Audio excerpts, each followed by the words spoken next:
ഇളിങ്ങനെ ഉറങ്ങുക. പിന്നിൽ ഞാൻ നോക്കിയപ്പോൾ അയാളും ഉറങ്ങുക. അപ്പോൾ എവിടുന്ന് വന്നു? ദൈവത്തിൻ്റെ കൈകളാണോ? എനിക്ക് മനസ്സിലായിട്ടില്ല. അപ്പം സ്വാഭാവികമായിട്ടും ഞാൻ എന്ത് ചെയ്യും? ഞാൻ എണീറ്റ് നിൽക്കും. ഞാൻ എണീറ്റ് തിരിഞ്ഞ് നോക്കും, ബഹളം വയ്ക്കും. ആരടാ നീയടാന്നൊക്കെ ഞാൻ എൻ്റേതായിട്ടുള്ള രീതിയിൽ എന്തെങ്കിലും വിളിച്ചു പറയും. അതോടുകൂടി എൻ്റെ ബസ് സമൂഹം, എൻ്റെ യാത്രികരുടെ സമൂഹം എനിക്ക് വിലയിരുത്തും, ഇതാ ഒരു പ്രശ്നക്കാരി, ബസ് നിർത്തണ്ട, വിട്ടോ. ഇങ്ങനൊരു അനുഭവം ഒരു കാലഘട്ടത്തിലൂടെ കടന്നു പോന്നിട്ടുള്ള ആൾക്കാരാണ് ഒരുവിധ ആൾക്കാർ. നിങ്ങൾ ചോദിച്ചാൽ മനസ്സിലാവും. ഇപ്പം കുറച്ച് വ്യത്യാസം വന്നിട്ടുണ്ട്. അതായത് പ്രശ്നക്കാരിയാണ്, പോലീസ് സ്റ്റേഷനിലേക്ക് കൊണ്ടുപോകുന്നൊക്കെ വിളിച്ച് പറയുന്നുണ്ടാവും. ഞാൻ അവിടെ നിന്നിട്ട് പോലീസ് സ്റ്റേഷനിൽ കൊണ്ടുപോയി അടുത്ത ട്രിപ്പിന് പ്രശ്നമല്ലേ. അപ്പോൾ ഈ ബസ്സുകാർ അടുത്ത പ്രാവശ്യം ബുദ്ധിപരമായി പെരുമാറും. ഈ മലപ്പുറം കോളേജിൽ ഞാൻ പണിയെടുക്കുമ്പോൾ പോലെ നിരവധിയായിട്ടുള്ള അത്തരം അനുഭവങ്ങളിലൂടെ ഞാൻ കടന്നു പോകുന്നുണ്ട്. അതൊരു പ്രശ്നക്കാരിയാണ്, ബസ് കയറിയ പ്രശ്നം ഉണ്ടാക്കും, നമുക്ക് ബസ്സേ നിർത്തണ്ട, പോയി. അങ്ങനെ അടുത്ത ബസ്സിൽ കയറും, KSRTC കയറും, അധികം കാശ് കൊടുക്കും. അങ്ങനെയൊക്കെ പഠിക്കുന്ന കാലത്തും പഠിപ്പിക്കുന്ന കാലത്തും ഒക്കെ കടന്നു പോന്ന് പ്രശ്നക്കാരിയാവാൻ നിശ്ചയിച്ച്, പ്രശ്നക്കാരിയാണെങ്കിൽ പ്രശ്നമായിക്കോട്ടെ എന്ന് വിചാരിച്ച് അങ്ങനെ അതിൻ്റെ ഫൈറ്റ് എന്നാണോ പറയേണ്ടത്, സ്നേഹം എന്നാണോ പറയേണ്ടത് എന്ന് എനിക്കറിയില്ല. എനിക്ക് പലപ്പോഴും തോന്നിയിട്ടുള്ളത്, പിന്നെ ഞാൻ സീറ്റ് എങ്ങനെയൊക്കെയോ ഫൈറ്റ് ചെയ്ത് ലേഡി സീറ്റെങ്കിലും വാങ്ങി കൊടുത്തിട്ടുള്ള സ്ത്രീകൾ എന്നോട് പറഞ്ഞിട്ടുണ്ട്, ഞാൻ ഇവിടെ ഇരിക്കില്ല കേട്ടോ, ആണുങ്ങൾ ഇരുന്നോട്ടെ എന്ന്. പക്ഷെ എനിക്ക് ഇവരോട് പാവം തോന്നും, കാരണം ഇവർക്ക് അറിഞ്ഞുകൂടാഞ്ഞിട്ടല്ലേ ഇത്. അപ്പം ഇത്തരത്തിലുള്ള ഇതിനെ എന്ത് പറയണം? ഈ സമരങ്ങൾ മിക്കവാറും ഉണ്ടാവുന്നത് നിങ്ങൾ ആലോചിച്ചാൽ സഹജീവികളോടുള്ള സ്നേഹത്തിൽ നിന്നാണ് സമരം ഉണ്ടാവുന്നത്. അല്ലാതുള്ള സമരങ്ങളൊന്നും തന്നെ വലിയ വിജയങ്ങളല്ല. ഇപ്പോൾ സഹല ഓട്ടിക്കുമ്പോൾ അടുത്ത ജനറേഷനിൽ ഒരു പെൺകുട്ടിക്ക് അവിടെ ഓടിക്കാൻ പറ്റും. അപ്പം എഴുത്ത്, ഞാൻ പറയുന്നത് വാക്ക് എന്ന് പറയുന്നത് വെറും വാക്ക് മാത്രമല്ല, സാഹിത്യം മാത്രമല്ല, അതൊരു ലൈഫാണ്. നിങ്ങളുടെ രാത്രികളിൽ നിങ്ങൾക്കൊരു റൂം കിട്ടും, നിങ്ങൾക്ക് ഒഴിവ് സമയം കിട്ടും, നിങ്ങൾക്ക് കമ്മ്യൂണിക്കേറ്റ് ചെയ്യാനുള്ള സദസ്സുകൾ കിട്ടും. ഓരോ എഴുത്തുകാരിയുടെ ഉള്ളിലും എന്നുള്ള സാറാ ജോസഫിൻ്റെ കഥ നിങ്ങൾ തീർച്ചയായിട്ടും പോയിട്ട് വായിക്കണം. വെർജീനിയ വുൾഫിൻ്റെ റൂം ഓഫ് അൺസോൺ വായിക്കണം. കുഞ്ഞുലക്ഷ്മി അമ്മയുടെ കേരളീയ സ്ത്രീകൾക്കൊരു ഉപദേശം എന്നുള്ളത് വായിക്കണം. അതിനൊക്കെ എന്തെല്ലാം വിമർശനങ്ങൾ നമ്മൾ ഉന്നയിച്ചാലും എഴുത്തിൻ്റെ സ്ട്രഗിൾ എങ്ങനെയാണ് സ്ത്രീകൾ മുന്നോട്ട് കൊണ്ടുപോയത്, സ്ത്രീകൾ എങ്ങനെയാണ് ചർച്ച ചെയ്യാനൊരു സ്പേസ്. ഇന്നിപ്പോൾ സ്ത്രീദിനം അല്ലെങ്കിൽ ഞങ്ങൾ ആരെങ്കിലും നിങ്ങളുടെ മുമ്പിൽ ഇങ്ങനെ കറ വർത്താനം പറയുമോ? ഇവിടെ നിറച്ച് വലിയ ഗടാഗടിയന്മാരായിട്ടുള്ള ആണുങ്ങൾ വന്നിരിക്കുന്നുണ്ടാവും, നിങ്ങളെ ഉത്ബോധിപ്പിക്കുന്നുണ്ടാവും, പോണ്ടാവും. നിങ്ങളുടെ ചോദ്യത്തിനൊക്കെ ഇതിപ്പോൾ ഈ പറയുന്ന സ്ത്രീകൾ ആരെയും നിങ്ങൾ നോക്കിക്കോളൂ, ഇവർ നിങ്ങളുടെ മുകളിൽ ഒന്നും അടിച്ചേൽപ്പിക്കുന്നില്ല, നിങ്ങളിൽ നിന്ന് ഇങ്ങോട്ട് റിസപ്റ്റീവാണ് നമ്മൾ. ഈ റിസപ്റ്റീവായിട്ടുള്ള, അതുകൊണ്ടാണ് ഞാൻ പറഞ്ഞത് നിങ്ങൾ രാജ്യം പിടിച്ചെടുക്കണം എന്നുള്ളത്. എനിക്ക് അതിലൊരു സംശയമില്ല. ഈ റിസപ്റ്റീവ് ആവണം. അങ്ങനെയാണെങ്കിൽ മഴയും വെയിലും കൊണ്ടിട്ട് ഒരു കൂട്ടം പെണ്ണുങ്ങൾ അവിടെ സെക്രട്ടേറിയറ്റിൻ്റെ മുമ്പിൽ നിൽക്കേണ്ടി വരില്ല. കുട്ടികൾക്ക് പാല് കൊടുക്കാൻ കുട പിടിച്ചു കൊടുത്തിട്ടാണ് കുട്ടികൾക്ക് പാല് കൊടുക്കുന്നത്. അങ്ങനെ ഒരു സാഹചര്യം വരില്ല. വടക്കോട്ട് ശ്രീലത എന്ന് പറഞ്ഞിട്ടുള്ള ഒരു സ്ത്രീ കുളിച്ച് സമരം ചെയ്യേണ്ടി വരില്ല. കാരണം നമ്മൾ കമ്പാഷനേറ്റ് ആണ് ആവണം. ഞാനിപ്പോൾ എൻ്റെ യോഗ്യത കൊണ്ടൊക്കെ അല്ല മറ്റു പലരും നടന്നു തീർന്നിട്ടുള്ള ചവിട്ടി മെതിച്ചിട്ടുള്ള മുള്ളുകൾ നിങ്ങളുടെ വഴികളെ സുഗമമാക്കിയിട്ടുണ്ട്. സരസ്വമ എന്ന് പറഞ്ഞിട്ടുള്ളൊരു എഴുത്തുകാരി ഉണ്ടായിരുന്നു. പുരുഷന്മാരില്ലാത്ത ലോകം എന്ന് പറഞ്ഞിട്ടുള്ളൊരു പുസ്തകമാണ് 1958 അവർ എഴുതുന്നത്. പുരുഷന്മാരൊക്കെ മരിച്ചു പോയിട്ടുള്ളൊരു ലോകത്ത് ജീവിക്കണമെന്നല്ല അവർ വിചാരിച്ചത്. പുരുഷാധികാരം, ഒരു ചെറിയ കറക്ഷൻ, പുരുഷ മേധാവിത്വം എന്ന് ശ്രീകല പറഞ്ഞു പോയി. മേധ എന്ന് പറഞ്ഞ ബുദ്ധിയാണ്. ഒരിക്കലും ആ വാക്ക് ഉപയോഗിക്കരുത്, കാരണം ബുദ്ധി വളരെ കുറഞ്ഞിട്ടുള്ളൊരു വിഭാഗമായിട്ടാണ് സമകാലത്ത് എനിക്ക് അനുഭവപ്പെടുന്നത്. പുരുഷാധിപത്യം എന്ന് തന്നെ പറയണം. ആധിപത്യം, അധികാരം മേധ കൊണ്ടുണ്ടാക്കിയ കുറേ മനുഷ്യന്മാർ പണ്ടുണ്ടായിരുന്നു, ഇപ്പം ഇല്ല. ഇപ്പം അവർ ഭരണ അധികാരം കൊണ്ട് മാത്രമാണ് അധികാരികളായിട്ട് ഇരിക്കുന്നത്. കുറേ കാലാകാലമായിട്ട് പാട്രിയാർക്കിക്ക് കിട്ടിയിട്ടുള്ള അധികാരം മാത്രമാണ് അവർ ഉപയോഗിക്കുന്നത്. ബുദ്ധിപരമായ ഒരു തീരുമാനങ്ങളും അവരെടുക്കുന്നില്ല. അതുകൊണ്ട് പുരുഷാധിപത്യം എന്ന് തന്നെയേ പറയേണ്ടൂ. പുരുഷ മേധാവിത്വം എന്നുള്ള വാക്ക് ലിറ്ററലി തെറ്റാണ്. കാരണം മേധ സ്ത്രീകൾക്കും ഉണ്ട്. അപ്പോൾ അതുകൊണ്ട് തന്നെ ഈ ഒരു ബുദ്ധിയുടെ വിതരണവും അതിൻ്റെ എക്സ്പ്രഷൻസും ഒക്കെ കുറെ കൂടി ബെറ്റർ വേയിൽ, കുറച്ചും കൂടി നല്ല വഴികളിൽ സാധ്യമാകുന്ന, കുറെ കൂടി ഡെമോക്രറ്റൈസ് ചെയ്യുന്ന ഒരു സൊസൈറ്റിയെക്കുറിച്ചായിരിക്കും ആ കാലത്തെ എഴുത്തുകൾ. ഒരിക്കലും വലിയ എഴുത്തുകാരനാണ് മുകുന്ദൻ, ഞാൻ അദ്ദേഹത്തെ നിന്ദിക്കുന്നു ഒന്നുമില്ല. പക്ഷെ ചന്ദ്രികയെ കാണുമ്പോൾ നനഞ്ഞൊട്ടിയ സാരിയിൽ കാണുന്ന ഒരു മുകുന്ദൻ ഉണ്ടല്ലോ മയ്യഴിപ്പുഴയുടെ തീരങ്ങളിൽ. എനിക്ക് അറിഞ്ഞൂടാ ഈ കാലഘട്ടം എത്രത്തോളം ആ നോവലുകളൊക്കെ വായിച്ചിട്ടുണ്ടാവും എന്നുള്ളത്. ആ മയ്യഴിപ്പുഴയുടെ തീരങ്ങളിൽ തൻ്റെ കാമുകിയായിട്ടുള്ള അവളെ കാണുന്ന സമയത്ത് കുളിമുറിയിൽ നിന്ന് കയറി വരികയാണ്. ആരാണ് സാരി ഉടുത്ത് കുളിമുറിയിൽ കുളിക്കുന്നത് എന്ന് അന്നും ഇന്നും എനിക്ക് നിശ്ചയമില്ല. പക്ഷെ ചന്ദ്രിക എന്തായാലും നനഞ്ഞൊട്ടിയ സാരിയിലാണ് ദാസൻ കാണുന്നത്. അപ്പോൾ ഇങ്ങനെ നമ്മളെ ശരീരം മാത്രമല്ല നമ്മൾ എന്നുള്ളതും, നമ്മൾ ഹൃദയമാണ്, ബുദ്ധിയാണ്, ആത്മാവാണ്, ഈക്വൽ സ്റ്റാറ്റസിലാണ്. അതുകൊണ്ടാണ് ആത്മാവിന് സ്ത്രീ പുരുഷ വ്യത്യാസമില്ല എന്ന് ഗീതയിൽ പറയുന്നത്. അതുകൊണ്ടാണ് പഠിക്കുക പഠിക്കുക പഠിക്കുക എന്ന് ഖുറാനിൽ പറയുന്നത്. പഠിക്കുക എന്ന് പറഞ്ഞാൽ ആൺകുട്ടികൾ മാത്രം പഠിക്കൂ, ആൺകുട്ടികൾ മാത്രം പഠിക്കൂ എന്നല്ലല്ലോ. പഠിക്കുക പഠിക്കുക പഠിക്കുക. നിങ്ങൾ പഠിക്കൂ, മുന്നോട്ട് പോകൂ എന്നാണ് പറയുന്നത്. പഠിച്ച് മുന്നോട്ട് പോകണം. പഠിച്ചെന്ന് പറഞ്ഞാൽ ഡിഗ്രികൾ എടുത്ത് കരിയറിസ്റ്റ് ആവണം എന്ന് മാത്രമല്ല ഞാൻ ഉദ്ദേശിക്കുന്നത്. ജീവിച്ചു പോകാൻ അത്യാവശ്യം ഭേദപ്പെട്ട ജോലി വേണം, സംസാരിക്കാൻ വാക്കുകൾ വേണം. തീർച്ചയായിട്ടും നിങ്ങളുടെ ഇതിനെ കരുത്തുറ്റതാക്കണമെങ്കിൽ അതിലേറ്റവും അധികം ആവശ്യം നനവാണ്. നനവിൽ നിന്നാണ് ഒരു മണ്ണ് കരുത്തുറ്റതാവുന്നത്. അതുകൊണ്ട് തന്നെ നിങ്ങൾ മണ്ണിലേക്ക് ഇറങ്ങണം. മണ്ണിലേക്ക് ഇറങ്ങിയ എഴുത്തുകളാണ് തീർച്ചയായിട്ടും സ്ത്രീയും പുരുഷനും കൂടിയിട്ടുള്ള ഒരു പാരിറ്റിയിൽ. ജെൻഡർ എന്ന് പറയുമ്പോൾ സ്ത്രീയും പുരുഷനും മാത്രമല്ല, ഒരുപാട് സിസ് ജെൻഡേഴ്സ് നമുക്ക് വന്നിട്ടുണ്ട്. ആ ജെൻഡേഴ്സൊക്കെ തന്നെ ഒരു അംബ്രല, നമ്മളറിയാം LGBTQൻ്റെ ഒക്കെ വലിയ ഒരു സാധനം വരുന്നുണ്ട്. അതിനെയൊക്കെ അക്കമഡേറ്റ് ചെയ്യാവുന്ന വലിയൊരു കുടയ്ക്ക് കീഴിൽ നമ്മൾ സുരക്ഷിതരും സമാധാന ചിത്തരുമായിരിക്കും എന്ന് സ്വപ്നം കാണാനാണ് എനിക്കിഷ്ടം. ഹലോ, എൻ്റെ ഒറ്റ മിനിറ്റ് എടുത്തോട്ടെ. നേരത്തെ ഗീതാമ്മൻ പറഞ്ഞതിൽ ഒരു ചെറിയ കറക്ഷൻ ഉണ്ട്. ഞാൻ നേരത്തെ പറഞ്ഞതിൽ അങ്ങനെ തോന്നിയോ എന്നുള്ളത് എനിക്കറിഞ്ഞൂടാ. ഉമ്മനെ ഒരിക്കലും ഒരു പ്രശ്നക്കാരിയായി ഞാനിതുവരെ കണ്ടിട്ടില്ല. ഉമ്മൻ്റെ പൂർണ്ണ സപ്പോർട്ടില്ലെങ്കിൽ ഇന്ന് ഞാൻ ഇവിടെ ഇരിക്കൂലായിരുന്നു. കാരണം 5 മാസം പ്രായമുള്ള കുട്ടീനെ ഉമ്മനെ ഏൽപ്പിച്ചിട്ടാണ് ഇന്ന് ഞാനിവിടെ വന്നിട്ടുള്ളത്. വീട്ടിൽ എങ്ങനെ കാര്യങ്ങൾ അവതരിപ്പിച്ചു എന്ന് ചോദിച്ചപ്പോൾ ഉമ്മനെ എങ്ങനെ സമ്മതിപ്പിച്ചെടുത്തു എന്നുള്ളതാണ് ഞാൻ നേരത്തെ സൂചിപ്പിച്ചത്. ആ യാത്ര കംപ്ലീറ്റ് ആക്കിയതും അതുപോലെ യാത്രയ്ക്ക് ഇറങ്ങാൻ പറ്റിയതൊക്കെ ഉമ്മൻ്റെ ഒരു സപ്പോർട്ട് ഉള്ളത് കൊണ്ട് മാത്രമാണ്. കാരണം നമ്മൾ മലപ്പുറത്ത് പ്രത്യേകിച്ച് മുസ്ലിം പെൺകുട്ടികൾ അങ്ങനെ സൈക്കിളിൽ അത്ര ദിവസത്തെ യാത്ര ഇറങ്ങുക എന്നുള്ളത് അന്ന് ഭയങ്കര പ്രശ്നമായിരുന്നു. നമ്മുടെ പള്ളി കമ്മിറ്റിയിലാണെങ്കിലും നാട്ടിലാണെങ്കിലും കുടുംബത്തിലാണെങ്കിലും ഒക്കെ ഭയങ്കര ഇഷ്യൂസ് നടന്നിട്ടുള്ളൊരു സമയമായിരുന്നു. അപ്പോഴും ബോൾഡായി നിന്നിട്ടുള്ളതും സപ്പോർട്ട് ചെയ്തിട്ടുള്ളതും എല്ലാം ഉമ്മ തന്നെയാണ്. പിന്നെ സാധാരണ ആഗ്രഹങ്ങൾ മുൻകൂട്ടി പറയുന്ന കൂട്ടത്തിൽ ഒരാളല്ല ഞാൻ. പക്ഷേ സിറ്റുവേഷനിൽ ഞാൻ പറയാണ്, ഉമ്മനെയും കൊണ്ടൊരു യാത്ര എന്നുള്ളത് അന്നും ഇന്നും ആഗ്രഹമുള്ളത് തന്നെയാണ്. ഉപ്പൻ്റെ കൂടെ യാത്ര പോയ ടൈമിൽ ഉമ്മയ്ക്ക് സൈക്കിൾ ഓടിക്കാൻ പറ്റുന്നുണ്ടെങ്കിൽ ഞങ്ങൾ 3 സൈക്കിളും കൊണ്ടേ പോകുള്ളായിരുന്നു. അതിനെപ്പറ്റി സംസാരിച്ചതാണ്. പക്ഷെ ഉമ്മയ്ക്ക് സൈക്കിൾ ഓടിക്കുന്നത് ഇപ്പോഴും ഭയങ്കര പേടിയുള്ളൊരു കാര്യം. ഉമ്മനെ പഠിപ്പിച്ചെടുക്കാൻ, സൈക്കിളും സ്കൂട്ടിയും പഠിപ്പിച്ചെടുക്കാൻ ഞാനും ശ്രമിച്ചിട്ടുണ്ട്. പക്ഷേ ഉമ്മയ്ക്ക് വലിയൊരു താല്പര്യമില്ലാത്തൊരു മേഖലയാണ്. ഓരോരുത്തർക്കും ഓരോ താല്പര്യങ്ങളായിരിക്കുമല്ലോ.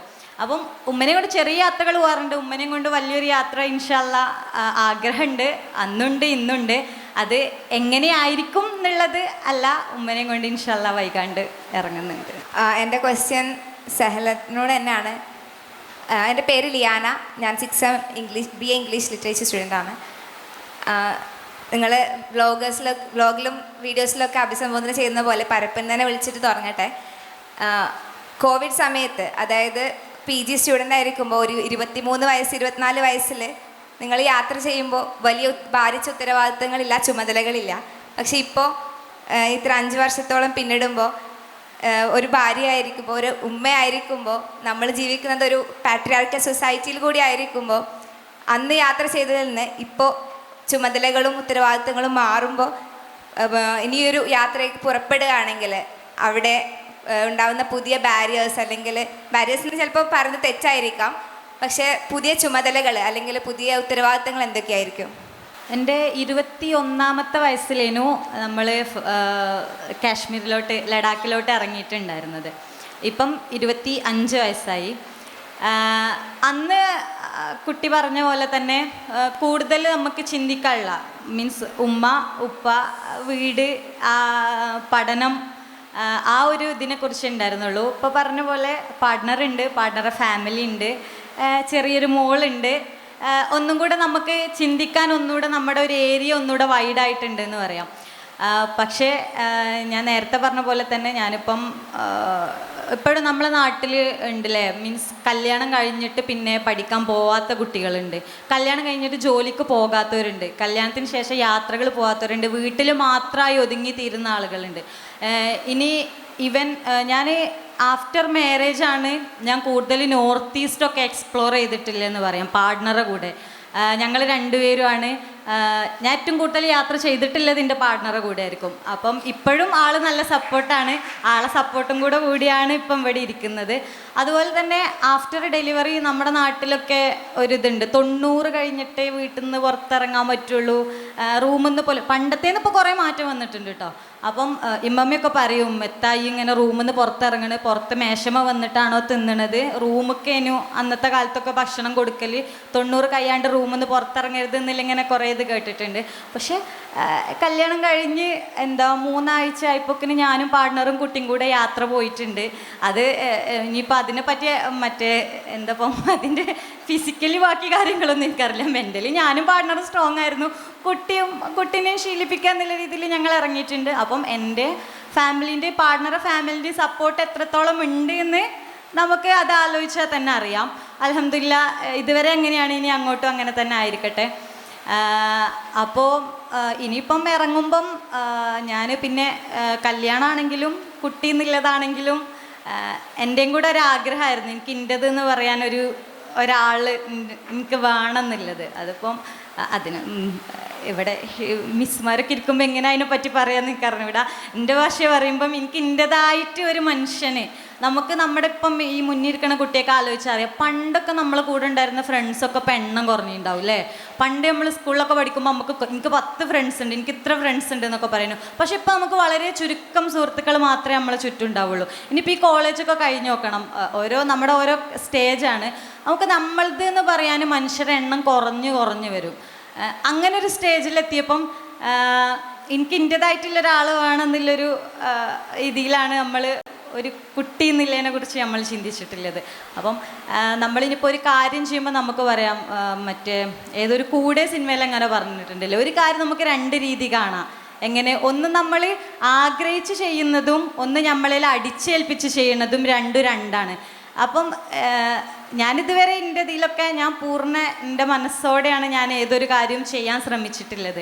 അപ്പോൾ അതുകൊണ്ട് ഒരിക്കലും മാരേജ് ആണെങ്കിലും ഫാമിലി ആണെങ്കിലും കുട്ടി എന്നുള്ളതാണെങ്കിലും ഇതുവരെ എനിക്കതൊരു ബാരിയറായിട്ട് ഒന്നിനും ഒരു തടസ്സമായിട്ട് തോന്നിയിട്ടില്ല. അതുപോലെ തന്നെ ഫാമിലീൻ്റെ സപ്പോർട്ട് ഉള്ളതുകൊണ്ട് ഇപ്പോഴും ഇങ്ങനെ ആഗ്രഹിക്കുന്ന പോലെയൊക്കെ അൽഹംദുലില്ലാ നടക്കുന്നുണ്ട്. എല്ലാവർക്കും എൻ്റെ നമസ്കാരം. എൻ്റെ പേര് ഫർസന ഷെറിൽ. ഞാൻ BSc home science final year സ്റ്റുഡൻ്റാണ്. അപ്പോൾ എൻ്റെ ചോദ്യം ഗീത മാമിനോടാണ്.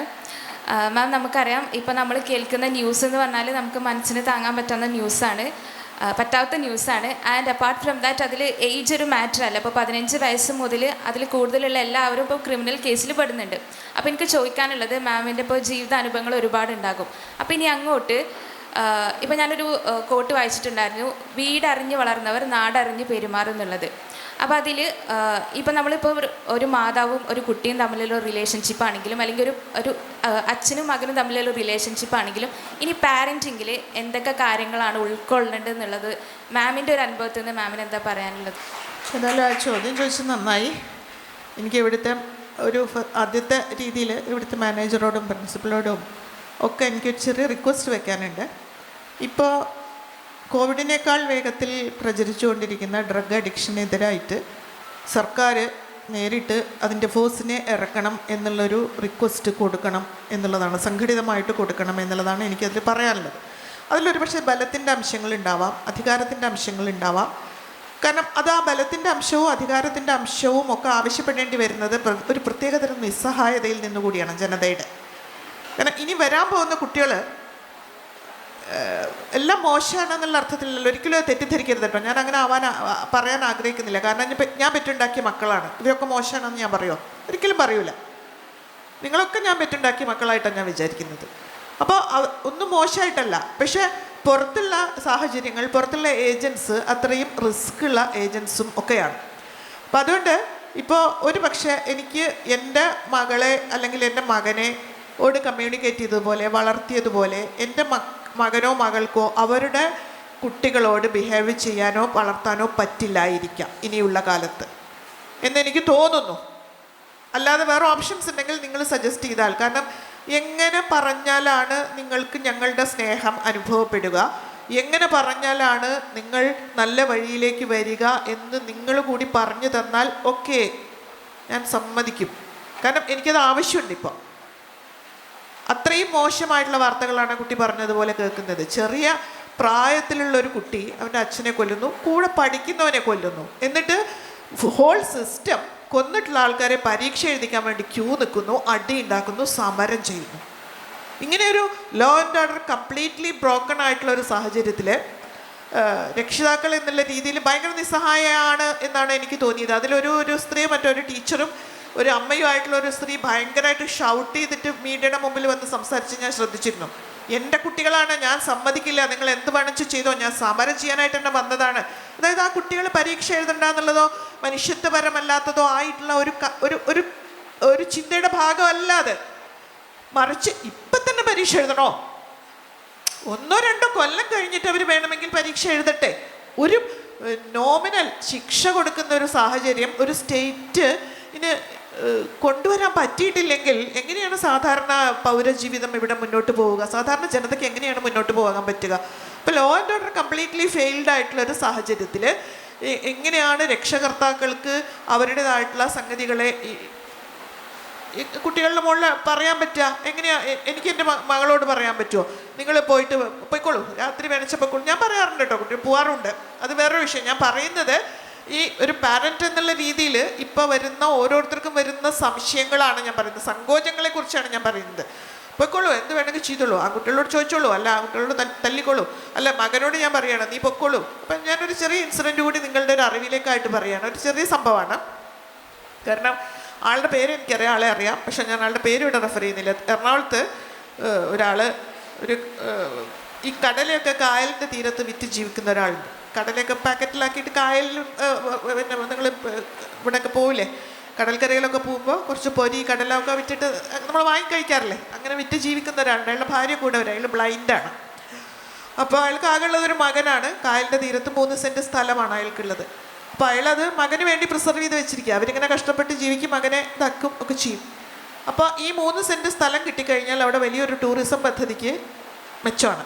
അപ്പോൾ രാഷ്ട്രീയ നേതാക്കൾ ഇയാളെ റെഗുലറായിട്ട് സമീപിച്ചു തുടങ്ങി. അപ്പോൾ അയാൾ പറഞ്ഞു, ഇല്ല എൻ്റെ മോന് കൊടുക്കാനുള്ളതാണത്, നിങ്ങൾ അത് ചോദിക്കല്ലേ, കാരണം മറ്റേ ഞാൻ ഉണ്ടാക്കുന്ന പൈസ ഒന്ന് വേണമെങ്കിൽ നിങ്ങൾക്ക് തരാം, പക്ഷെ ആ സ്ഥലം അത് മാത്രമാണ് ഞാൻ അവന് വേണ്ടി സമ്പാദിച്ചിട്ടുള്ളതെന്ന് പറഞ്ഞു. കുറച്ച് ദിവസങ്ങൾക്ക് ഇപ്പുറം എന്താണ് സംഭവിക്കുന്നതെന്ന് വെച്ചാൽ, സന്ധ്യ ആകുമ്പോൾ ഒരു ടീം വന്നിട്ട് ഈ കുട്ടിയെ വിളിച്ചു കൊണ്ടുപോകും. കുട്ടി തിരിച്ചു വരുമ്പോൾ യാതൊരു ബോധമില്ല. പിന്നീട് എല്ലാ ദിവസവും സന്ധ്യ ആകുമ്പോൾ അപരിചിതരായിട്ടുള്ള ആൾക്കാർ ഫ്രണ്ട്സ് ആണെന്ന് പറയും. രക്ഷിതാക്കൾക്ക് ഈ കുട്ടിയുടെ മുകളിൽ കൺട്രോൾ ചെയ്യാൻ പറ്റുന്നില്ല. ആകാശവാണി കൂടി ഇരിക്കുന്നതല്ലേ, വാർത്തയാവട്ടെ, പിന്നെ നിവൃത്തിയില്ല എന്ന് പറഞ്ഞിട്ട് തന്നെയാണ് ഒന്നും പറയാൻ പറ്റുന്നില്ല രക്ഷിതാക്കൾക്ക്. അവസാനം കുട്ടി പറയുന്നത് എന്താ പറയുക, ഒരു 1-2 മാസം കഴിഞ്ഞ് കുട്ടി പറയുന്നത് എന്താണെന്ന് വെച്ചാൽ, അച്ഛൻ മരിച്ചു പോയാലാണ്, ഡാഡി മരിച്ചു പോയാലേ എനിക്ക് നല്ല ലൈഫ് ഉണ്ടാവുള്ളൂ. ഈ കുട്ടിയിൽ എന്തെങ്കിലും കയറ്റി കൊടുത്താൽ ഈ കുട്ടി ഡാഡിയെ കൊല്ലുന്ന ഒരു അവസ്ഥയിലേക്ക് കൊണ്ടെത്തിക്കുകയും യഥാർത്ഥ പ്രതികൾക്ക് രക്ഷപ്പെടുകയും ഈ കുട്ടി ജയിലിലാവുകയും ഇവർക്ക് ഈ പ്ലോട്ട് ഈസിലി അവൈലബിൾ ആവുകയും ചെയ്യും എന്നുള്ളത് കാണുമ്പോൾ, ഈ ഡ്രഗ് എന്നുള്ളതും ഇൻഡിവിജ്വൽ ഫ്രീഡം എന്നുള്ളതും എന്തൊക്കെയായി കണക്റ്റഡ് ആണ് നമ്മുടെ സൊസൈറ്റിയിൽ എന്നുള്ളത് കൂടി നമ്മൾ മനസ്സിലാക്കാൻ ബാധ്യസ്ഥമാണ് എന്നാണ് ഞാൻ വിചാരിക്കുന്നത്. രക്ഷിതാക്കൾ എന്നുള്ള രീതിയിലും അധ്യാപകർ എന്നുള്ള രീതിയിലും മുതിർന്ന മനുഷ്യർ എന്നുള്ള രീതിയിലും. കാരണം എന്നെ സംബന്ധിച്ചിടത്തോളം ഇതെൻ്റെ അടുത്ത തലമുറ, എൻ്റെ വംശത്തിൻ്റെ നിലനിൽപ്പുമായി ബന്ധപ്പെട്ടൊരു വിഷയമാണിത്. ഇപ്പോൾ ആരും മദ്യപിക്കരുത്, അങ്ങനെ സദാചാരം നിരതരാവൂ എന്നൊന്നും പറയുന്ന ഒരാളല്ല ഞാൻ. പക്ഷെ അത് എനിക്കിപ്പോൾ തോന്നിയത്, കള്ളു കുടിച്ച് കഴിഞ്ഞാൽ കുറച്ച് നേരമേ ഉള്ളൂ, അത് ഒരു അടിയോ പിടിയോ ഒക്കെ കഴിയുന്നതോട് കൂടിയിട്ട് കൊല്ലുന്ന ആൾക്കാരില്ല എന്നൊന്നും അല്ല കേട്ടോ, വലിയ സുഖമൊന്നുമില്ല, അങ്ങനത്തെ ആൾക്കാരൊന്നും കൂടെ ജീവിക്കാൻ വലിയ സുഖമൊന്നും ഉണ്ടായിട്ടല്ല ഞാൻ പറഞ്ഞത്. മറിച്ച് ഇതാലോചിച്ച് നോക്കൂ, ജീവിതം തന്നെ ബാക്കിയില്ല, ജീവൻ ബാക്കിയില്ല, അവനും ഇല്ല, അവർ കൂടെ ജീവിക്കുന്ന ആൾക്കാർക്കും ഇല്ല. അപ്പോൾ കോവിഡിനേക്കാൾ വ്യാപകമായിട്ട് ഡ്രഗ് സ്പ്രെഡാവുന്ന ഒരു സൊസൈറ്റിയിൽ ലോ ആൻഡ് ഓർഡർ പരാജയപ്പെടുന്ന ഒരു സാഹചര്യത്തിൽ എങ്ങനെയൊക്കെയാണ് പ്രവർത്തിക്കേണ്ടത് എന്നുള്ളത് നിങ്ങളെപ്പോലെ പ്രായത്തിലുള്ളവരും അധ്യാപകരും രക്ഷിതാക്കളും ആകാശവാണി പോലെയുള്ള മാധ്യമ സുഹൃത്തുക്കളും ഒക്കെ തന്നെ ചേർന്നിരുന്ന് സംസാരിച്ച് ധാരണയിലെത്തി ഭരണാധികാരികളോട് റെപ്രസെൻറ്റ് ചെയ്യേണ്ടതാണ് എന്നാണ് എൻ്റെ അഭിപ്രായം. പിന്നെ അതിൽ മറ്റൊരു കാര്യമുള്ളത് എന്താണെന്ന് വെച്ചാൽ, ഇപ്പോൾ നടന്നു വരുന്ന കാര്യങ്ങൾ, ഇപ്പോൾ പാട്രിയാർക്കലായിട്ടുള്ള സംഭവങ്ങൾ, കാരണം എൻ്റെ ഉത്തമ ബോധ്യം പാട്രിയാർക്കലായിട്ടുള്ള ബോധ്യങ്ങൾക്ക് മാത്രമാണ് ഇങ്ങനെ ഡ്രഗ് അഡിക്ഷൻ ഉണ്ടാക്കാൻ പറ്റൂ എന്നുള്ളതാണ്. നിങ്ങൾ ഒരിക്കലും ഒരു സ്ത്രീക്ക്, സ്ത്രീകളുടേതായിട്ടുള്ള ഒരു സ്ത്രീകൾ യൂസ്ഡാണ്, ഏജൻസാണ്, അല്ല എന്നല്ല ഞാൻ പറയുന്നത്, ഏജൻസ് മാത്രമാണ്. ഏജൻറ്റും ഒരു ഘട്ടത്തിൽ ഒരു ഇരയാണ്. അതിൻ്റെ അധികാരി, അതിൻ്റെ ഡോൺ വേറെ ആരോ ആണ്. ഞാനൊരു മോശം സിനിമയായിട്ട് വിലയിരുത്തിയ സിനിമയായിരുന്നു ലൂസിഫർ എന്നുള്ള സിനിമ. പക്ഷെ ഇപ്പോൾ ഈ സമീപകാല സാഹചര്യങ്ങൾ കാണുമ്പോൾ അതിലത്തെ ഒരു വാചകം എനിക്ക് ഭയങ്കരമായിട്ട്, നാർക്കോട്ടിക്സ് ഈസ് അല്ലേ, എന്ത് ബിസിനസ്സാണ്? Dirty business. അത് നമ്മുടെ ഭരണാധികാരികളോടും ഇവിടെയുള്ള ലോ ആൻഡ് ഓർഡറിനോടും ഒക്കെ പറയാനുള്ള സമയം അതിക്രമിച്ചിട്ടുണ്ട്. നിങ്ങൾ കൂടെ ഉണ്ടെങ്കിൽ രക്ഷിതാക്കളായി ഞങ്ങളും ചേർന്ന് വരാം, അധ്യാപകരും ചേർന്ന് വരാം. അത്തരത്തിലൊരു ക്യാമ്പയിനിങ് തീർച്ചയായിട്ടും ഒരു വനിതാ കോളേജായിട്ടുള്ള യൂണിറ്റി വിമൻസിൽ നിന്ന് തുടങ്ങണം എന്നുള്ളതും അതിൻ്റെ വോളണ്ടിയേഴ്സ്. റിസ്ക് ഉണ്ട് കേട്ടോ, നല്ല റിസ്ക് ഉണ്ട്. അടി കിട്ടില്ല എന്നുള്ളതിന് യാതൊരു ഉറപ്പുമില്ല. നല്ല റിസ്ക് ഉണ്ട്. അത് ഇവിടെ നിന്ന് തുടങ്ങാൻ സാധിക്കുമെങ്കിൽ, നിസ്വാർത്ഥമായി തുടങ്ങാൻ സാധിക്കുമെങ്കിൽ മാത്രം നിങ്ങൾക്ക് തുടങ്ങാവുന്നതാണ്. അതാണ് ഒരു പാരൻറ്റ് എന്നുള്ള രീതിയിൽ ഞാൻ നിങ്ങളോട് മുന്നിൽ വെക്കുന്ന ഓപ്ഷൻ ഇപ്പോൾ. ഹായ്, എൻ്റെ പേര് Sadiya Shereen, BSc mathematics second year സ്റ്റുഡൻ്റാണ്. എൻ്റെ ക്വസ്റ്റ്യൻ ശ്രീകല മാമിനോടാണ്. നമ്മൾ യൂണിറ്റിലൊരു സ്റ്റുഡൻറ്റ് ഫാരിസ റഹ്മ ഇപ്പോൾ ഗോൾഡ് മെഡൽ വാങ്ങിയ ഇത് മെൻഷൻ ചെയ്തിരുന്നല്ലോ. അപ്പോൾ അവളെ നമ്മൾ ആദരിക്കണ ഒരു സെലിബ്രേഷൻ വെച്ചപ്പോൾ അതിൽ അവരുടെ ഗുരുക്കളും ഒരു കാര്യം മെൻഷൻ ചെയ്തിരുന്നു. നെക്സ്റ്റ് നാഷണൽ ഗെയിംസ് ചാമ്പ്യൻഷിപ്പിൽ കളരി എന്ന് പറഞ്ഞ ഒരു സ്പോർട്ട് വേണോ എന്നുള്ള ഡിസ്കഷൻ നടന്നുകൊണ്ടിരിക്കുകയാണ് നാഷണൽ ചാമ്പ്യൻഷിപ്പിൽ എന്ന് പറഞ്ഞു. അതുപോലെ മിസ് ഇപ്പോൾ ഇവിടെ മെൻഷൻ ചെയ്തു, ഇങ്ങനത്തെ സ്പോർട്ട് ഐറ്റംസിൽ ഇപ്പോൾ കുട്ടികൾ കൂടിക്കൊണ്ട് നിൽക്കുന്ന ഒരു സാഹചര്യമാണെന്ന്. ഇങ്ങനെ ഒരു സാഹചര്യത്തിൽ ഇങ്ങനെ ഒരു ഡിസ്കഷനെ പറ്റിയിട്ട് മാമിൻ്റെ പേഴ്സ്പെക്റ്റീവ് എന്താണെന്ന് ചോദിക്കും. ശരിയാണ്. കാരണം ഇപ്രാവശ്യത്തെ 38ാമത് നാഷണൽ ഗെയിംസിൽ ഫാരിഷ റഹ്മ എല്ലാവരും പങ്കെടുത്തതിൽ കേരളത്തിന് കിട്ടിയ മെഡലുകളൊന്നും തന്നെ പോയിൻ്റ് നിലയിൽ കൂട്ടിയിട്ടില്ല. കാരണം കഴിഞ്ഞ നാഷണൽ ഗെയിംസിന് ഏറ്റവും കൂടുതൽ പോയിൻ്റ് നേടിയത് കളരിപ്പയറ്റായിരുന്നു. 19 ഇനത്തിലാണ് അന്ന് കളരിപ്പയറ്റിൽ ഗോൾഡ് മെഡൽ നേടിയത്. അന്ന് ഫാരിഷ റഹ്മ അടക്കം. അതിൽ ഏറ്റവും നമുക്ക് സന്തോഷം പകരുന്നൊരു കാര്യം എന്ന് വെച്ചാൽ ആ കളരിപ്പയറ്റിൽ ഏറ്റവും കൂടുതൽ പോയിൻ്റ് നേടിയത് പെൺകുട്ടികളാണ്. പെൺകുട്ടികൾ എന്ന് പറഞ്ഞാൽ മാത്രം പോരാ, മലപ്പുറം ജില്ലയിലെ പെൺകുട്ടികളാണ്, മുസ്ലിം പെൺകുട്ടികളാണ് എന്നുള്ളതാണ്. കാരണം ഒരു കാലത്ത് മാർഷൽ ആർട്സുകളിൽ മുസ്ലിം പെൺകുട്ടികൾ വളരെ കുറവായിരുന്നു. കാരണം ഞാനൊക്കെ പഠിക്കുന്ന കാലത്ത് പലരും വന്നപ്പോൾ പല കാരണങ്ങൾ കൊണ്ടും അവർക്ക് വരാൻ കഴിയാത്തൊരവസ്ഥ ഉണ്ടായിട്ടുണ്ട്. പക്ഷേ ഇപ്പോൾ ഏറ്റവും കൂടുതൽ മുസ്ലിം പെൺകുട്ടികളാണ് എന്നുള്ളത് വളരെ സന്തോഷമുള്ള. കാരണം ഒരു കോച്ച് എന്ന നിലയിൽ, ഒരു അധ്യാപിക എന്ന നിലയിലൊക്കെ എനിക്ക് ഒരുപാട് സന്തോഷമുണ്ട്. എൻ്റെ അടുത്തും ഒരുപാട് കുട്ടികൾ പഠിക്കുന്നുണ്ട്. ഇവിടെയുള്ള ഫാരിഷ റഹ്മ അടക്കമുള്ള ആ കുട്ടികളാണ് ഏറ്റവും കൂടുതൽ മെഡലുകൾ നേടിയിട്ടുള്ളത്. അപ്പോൾ അന്ന് കഴിഞ്ഞ മത്സരത്തിൽ ആ പോയിൻ്റ് നില കൂട്ടിയതായിരുന്നു. അതിൽ ഒരു വളരെ താഴെ കിടന്നിരുന്ന കേരളം ഒരുപാട് മെഡൽ നിലയിൽ മുന്നിലേക്കെത്തി. പിന്നീട് പല സാഹചര്യങ്ങൾ കൊണ്ടും മറ്റ് സ്റ്റേറ്റിൻ്റെ പ്രശ്നങ്ങൾ കൊണ്ടൊക്കെ ഒളിമ്പിക് അസോസിയേഷനിൽ നിന്ന് അത് ഇപ്രാവശ്യം കളരിപ്പയറ്റ് ദേശീയ ഗെയിംസിൽ ഉൾപ്പെടുത്താൻ പറ്റില്ല എന്ന് പറഞ്ഞ് അവസാന നിമിഷം വരെ ഞങ്ങൾ ആ ഉത്തരാഖണ്ഡിൽ പങ്കെടുക്കുന്ന നിമിഷം വരെ അതിനൊരു വിധി ഉണ്ടാവുമെന്ന് പ്രതീക്ഷിച്ചു. പക്ഷേ ഉണ്ടായില്ല. അതിനേക്കാൾ കൂടുതൽ ഈ കളരിപ്പയറ്റ് നാഷണൽ ഗെയിംസിൽ ഉൾപ്പെടുത്താൻ ഇപ്രാവശ്യം ദില്ലി ഹൈക്കോടതിയിൽ ഒരു ഹർജി കൊടുത്തത് ഡൽഹിയിലുള്ള ഹർഷിത എന്ന് പറഞ്ഞ ഒരു പെൺകുട്ടിയാണ്. കാരണം കളരിപ്പയറ്റിന് വേണ്ടി കേരളത്തിൽ നിന്നല്ല, ഒരു ഡൽഹിക്കാരി കുട്ടിയാണ് അതിന് വേണ്ടിയിട്ട് ശ്രമിച്ചത് എന്നുള്ളതാണ് ഏറ്റവും വലിയ ഇത്. കാരണം നമ്മുടെ മാർഷൽ ആർട്സാണ് കേരളത്തിൻ്റെന്ന് നമ്മൾ എപ്പോഴും അഭിമാനത്തോടു കൂടി പറയുന്ന ആ മാർഷൽ ആർട്സിന് വേണ്ടി ഒരു പെൺകുട്ടി, ഹർഷിത എന്ന ആ പെൺകുട്ടിയാണ് ഇത് കൊടുത്ത്. പിന്നീട് ഇപ്പോൾ അടുത്ത നാഷണൽ ഗെയിംസിൽ കളരി ഉൾപ്പെടുത്തുമെന്ന് ദില്ലി ഹൈക്കോടതി വിധിച്ചിട്ടുണ്ട്. ഉണ്ടായിരിക്കുമെന്ന് പ്രതീക്ഷിക്കുന്നു. ഉണ്ടാവുമെങ്കിൽ ഇനിയും അതുപോലെ തന്നെ ഇൻ്റർനാഷണൽ ഗെയിംസുകൾ ഉണ്ടാവുമ്പോൾ അല്ലെങ്കിൽ ഒളിമ്പിക്സിൽ കളരി ഒരു മത്സര ഇനമായി മാറുകയാണെങ്കിൽ ഇന്ത്യക്ക് വേണ്ടി ഏറ്റവും കൂടുതൽ സ്വർണ്ണ മെഡലുകൾ കൊണ്ടുവരുന്ന ഒരു മത്സര ഇനം ഒരു പക്ഷേ കളരിയായിരിക്കും. കാരണം എനിക്കതിൽ പ്രതീക്ഷയുണ്ട്. കാരണം കളരിപ്പയറ്റിൽ അത്രയേറെ കുട്ടികൾ കേരളത്തിലുണ്ട്. കേരളത്തിലെന്നല്ല, പല സ്റ്റേറ്റുകളിലും ഉണ്ട്. ഇന്നിപ്പോൾ 2ാം സ്ഥാനത്തും 3ാം സ്ഥാനത്തും ഒക്കെ ഡൽഹിയും മധ്യപ്രദേശും ഗോവയുമൊക്കെ നമ്മളോടൊപ്പം വളരെ കുറഞ്ഞ പോയിൻ്റുകളുടെ വ്യത്യാസത്തിലാണ് എത്തിക്കൊണ്ടിരിക്കുന്നത്. അപ്പോൾ അവിടെ നിന്നൊക്കെ അവിടെ അതെ ഒരുപാട് പെൺകുട്ടികളാണ് ഇതിലേക്ക് വരുന്നത്. അപ്പോൾ തീർച്ചയായിട്ടും അത് നമ്മുടെ അധികാരികൾക്ക് എടുത്തു മാറ്റാൻ പറ്റില്ല. കാരണം അതൊരു പാരമ്പര്യ ആയോധന കലയായതുകൊണ്ട് ഡൽഹി ഹൈക്കോടതി അങ്ങനെയാണ് പറഞ്ഞത്. കാരണം ഒരു പാരമ്പര്യ ആയോധന കലയായ കളരിയെ ഗെയിംസിൽ നിന്ന് ഒഴിവാക്കാൻ പറ്റില്ല എന്ന് തന്നെയാണ് വിധിച്ചത്. അതുകൊണ്ട് അത് ഉണ്ടായിരിക്കും എന്ന് തന്നെയാണ് പ്രതീക്ഷ. ഇപ്പോൾ ഈ വർഷം മുതൽ കേരളത്തിൻ്റെ സ്കൂൾ ഗെയിംസിൽ കളരിപ്പയറ്റ് ഒരു മത്സര ഇനമാക്കിയിട്ടുണ്ട്. നാഷണൽ സ്കൂൾ ഗെയിംസിൽ കളരിപ്പയറ്റ് ഒരു മത്സര ഇനമാക്കിയതായിരുന്നു. മറ്റ് സ്റ്റേറ്റുകൾ, ഹരിയാന പോലെയുള്ള സ്റ്റേറ്റുകൾ അവരുടെ മത്സര ഇനത്തിൽ കളരിപ്പയറ്റ് ഇതാക്കിയിരുന്നു. പക്ഷേ കേരളം പിന്നീടും വൈകിപ്പോയി. പക്ഷേ ഇപ്പോൾ നമ്മുടെ കായിക വകുപ്പ് മന്ത്രി ഈ വർഷത്തെ കായിക മേളയിൽ കളരിപ്പയറ്റ് ഒരു മത്സര ഇനമാക്കിയിട്ടുണ്ട്. അതുകൊണ്ട് തന്നെ ആ ആയോധന കല ഇനിയും സ്കൂൾ തലത്തിൽ തൊട്ട് കുട്ടികൾക്ക് പഠിക്കാനും മത്സരങ്ങളിൽ വരാനും സാധിക്കും. അതുകൊണ്ട് തീർച്ചയായിട്ടും അത് ഒഴിവാക്കപ്പെടില്ല എന്ന് തന്നെയാണ് ഞാൻ വിശ്വസിക്കുന്നത്. അതങ്ങനെ തന്നെ ഉണ്ടാവും എന്ന് പ്രതീക്ഷിക്കുന്നു. നമ്മുടെ സമയപരിമിതി, നമുക്ക് സമയം എല്ലാവരും വാച്ചിലേക്ക് നോക്കുന്നുണ്ടാവുമെന്ന് വിചാരിക്കുന്നു. 1:30 ആവാറായി. നമ്മൾ ഒരിക്കലും പറഞ്ഞാൽ തീരാത്ത അല്ലെങ്കിൽ സംവദിച്ചാൽ തീരാത്ത അങ്ങനെയുള്ളൊരു വിഷയമാണ് നമ്മൾ കൈകാര്യം ചെയ്തുകൊണ്ടിരിക്കുന്നത്. നമുക്ക് പരിപാടി ഒന്ന് കൺക്ലൂഡ് ചെയ്യാൻ തോന്നുന്നു. നമുക്കൊരുവിധം അവതരണം ഒരു 10-15 മിനിറ്റ് എടുത്തില്ല ആരും അവതരിപ്പിച്ചത്. പക്ഷേ തുടർന്നുള്ള സംവാദത്തിലൂടെ എല്ലാവരും അതിനെ സപ്ലിമെൻറ്റ് ചെയ്ത് നന്നായി സംസാരിച്ചിട്ടുണ്ടെന്നാണ് തോന്നുന്നത്. എന്തായാലും 3 പാനലിസ്റ്റുകളുടെ അനുഭവത്തോടു കൂടി ഒന്ന് കൺക്ലൂഡ് ചെയ്യാമെന്ന് വിചാരിക്കുന്നു. ഓക്കെ, ഇവിടെ ഗീത ടീച്ചർ പറഞ്ഞ പോലെ ടീച്ചർ തുടർച്ചയായിട്ട് ഉപയോഗിച്ചൊരു വാക്ക് എന്ന് പറയുന്നത് ഇവോൾവ് ചെയ്യുക എന്നുള്ളതാണ്. ഇവോൾവ് ചെയ്യുക, അത് നമ്മൾ ശ്രദ്ധിക്കേണ്ടതുണ്ട്. നമുക്ക് മുമ്പേ നടന്നുപോയി പഴികേട്ടവരും നമുക്ക് മുമ്പേ സ്ത്രീ വിമോചന ചരിത്രത്തിൽ നടന്നുപോയവരെല്ലാം തന്നെ അല്ലെങ്കിൽ അവരെറിഞ്ഞിട്ട് പോയി വിത്തുകളുടെ ഫലമാണ് നമ്മൾ ഭക്ഷിക്കുന്നത്.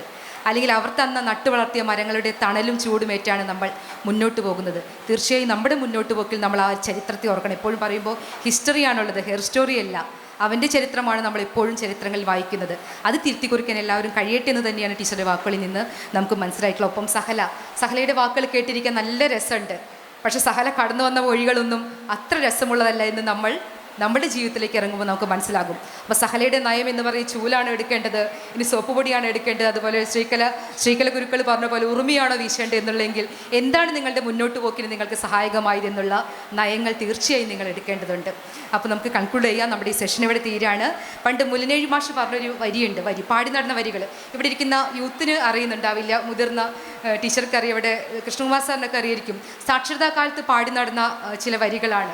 അക്ഷരം തൊട്ട് തുടങ്ങാം നമുക്കൊരേ ആകാശം വീണു കിട്ടാൻ, ഇന്നലെയോളം കണ്ട കിനാവുകൾ ഈ ജന്മം തന്നെ നേടാൻ.